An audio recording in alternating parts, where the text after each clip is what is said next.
नमस्कार दोस्तों, आपका बहुत बहुत स्वागत है मेरे चैनल लीगल हेल्पलाइन में। और आज हम बात करेंगे क्या पत्नी भी दोषी हो सकती है, उसको भी सजा मिल सकती है। तो अगर ऐसा है तो कई लोग मुझसे पूछते हैं कि वो किस तरह से दोषी सिद्ध हो सकती है, उसको भी किस तरह से सजा मिल सकती है। तो मैं आपको बता दूं, भारत का कानून सभी के लिए एक जैसा है, चाहे वो पति हो या पत्नी हो, आदमी हो या औरत हो, सभी के लिए समान कानून है। अगर कोई भी दोषी है तो उसको सजा हो सकती है। अगर पत्नी दोषी है तो ऑफकोर्स उसको भी सजा होगी।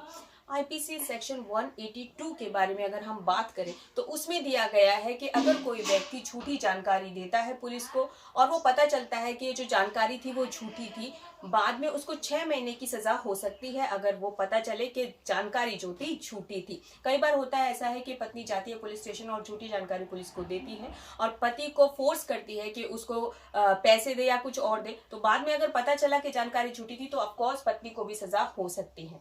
चलते हैं आईपीसी के सेक्शन 191 की ओर। अब यहाँ पे जानकारी थी लेकिन यहाँ पे आरोप है। 191 में आरोप है कि पत्नी आरोप लगाती है पति पर कि पति ने उसको मारा है, जो है दहेज मांगा है या कुछ और आरोप लगाती है, झूठे आरोप लगाती है और बाद में पता चलता है कि सभी आरोप झूठे थे, तो भी पत्नी अपराधी होगी, उसको सजा हो सकती है।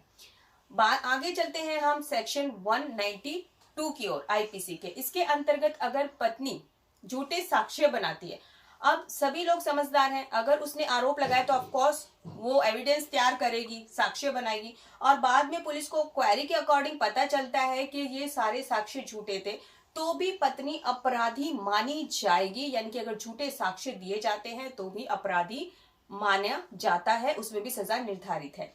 आईपीसी सेक्शन 193 की अगर हम बात करें तो अगर झूठे साक्ष्य दिए हैं, आरोप लगाया है या जानकारी दी है तो ऐसे व्यक्ति को पता चलने पर कि ये सब उसने झूठा किया है, 3 वर्ष तक की सजा का प्रावधान किया गया है। तो इससे आपको ये तो समझ में आ गया होगा कि दोषी पति हो या पत्नी हो, अगर ऐसी कार्रवाई किसी ने भी की, ऐसा झूठा एलिगेशन किसी ने भी लगाया, झूठे एविडेंस किसी ने भी बनाए, तो वो अपराधी सिद्ध होगा।